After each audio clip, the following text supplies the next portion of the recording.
Hello guys, didn't expect to see you here, but here I am in my garden, inspecting my lovely plants, which I've spent a fair bit of time on growing. So yeah, I'm quite pleased with these. I've got some tomatoes here. I've actually managed to even start growing a grapevine. And what else have we got along here? Nothing too exciting on this side, but there's some other things on the other side as well, which I'm loving about this beautiful summer that we're having when all these plants and things start to come out. Anyway, that's not the reason why I am making another video. Today's video is about me starting to learn Lithuanian again. So I want to show you a little bit about what I'm up to, what are maybe my future plans with Lithuanian, and how I'm expecting it. So expecting it to go, I should say. But anyway, I'm going to go and inspect the rest of my plants, and then we'll get to the Lithuanian.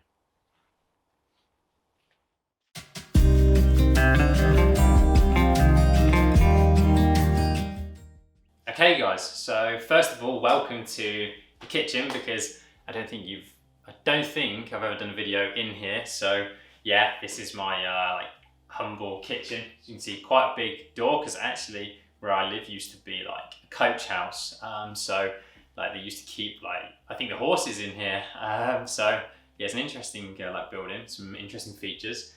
An interesting feature as well happens to be some Christmas decorations, which just stay here. I haven't bothered to get rid of those, so yeah, it's like part of furniture now, literally, and it's not going to go. But anyway, we're here to talk about the Lithuanian, right? So yeah, of course, guy.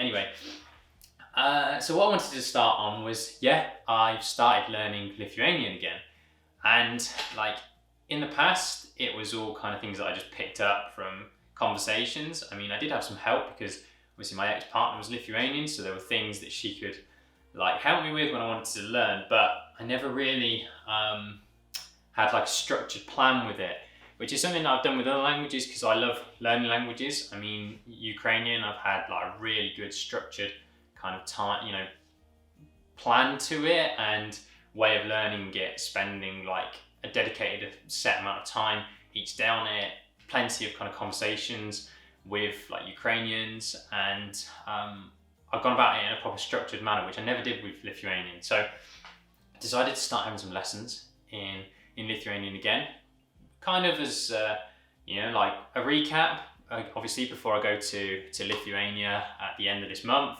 but also I love Lithuanian and I wanted to start learning it again. So yeah, I thought I'd show you my humble kitchen and at my laptop and show you what's been going on so far, how I've been finding things and what's been useful for me and what's been kind of interesting and things that maybe I didn't really think about so much. So yeah, let's get into it. Okay, so let's delve into then what have my lessons so far been like. So I have the teacher that I've got has been, I suppose so far I'm only 2 lessons in, so not so many, but I've got quite a few more for this month anyway, but that's another story.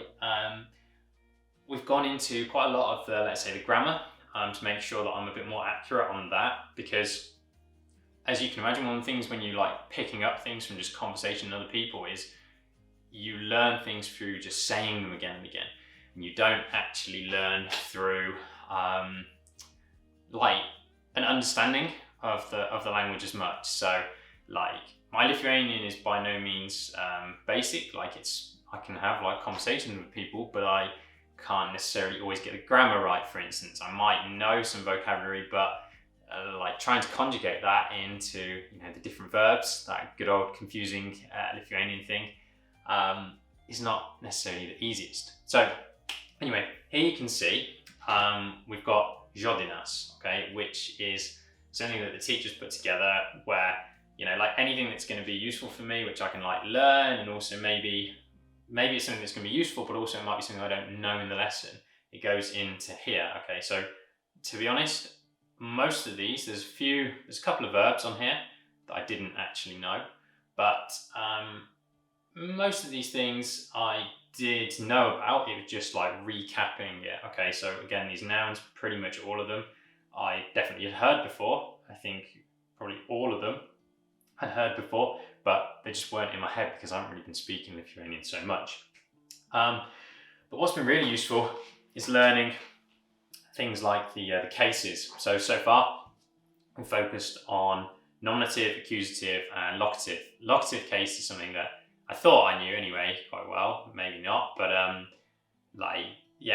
quite enjoy the locative one because that's quite an easy thing when you're talking about a place. But accusative, nominative, I mean, for an English person, although I've learned other languages and I know these things, it's still just something I forget about all the time. So my last lesson I had some homework, which I will show you now. So, namu darbai, as you can see. So I had to come up with 10 sentences, like a negative, a sentence, a negative version of that sentence, a positive question and a negative question related to that. And here's some of my examples that I put together. So these are all quite simple sentences, right? Nothing too crazy there. But as you can maybe see, all the nouns, all the endings have been conjugated correctly, which for me was something that I really was not very good at before. And what's been really helpful is having some good tables to look at and to use for that. So I will show you those right now. So here we go. So here we go. So we've got PDF on the present tense, okay?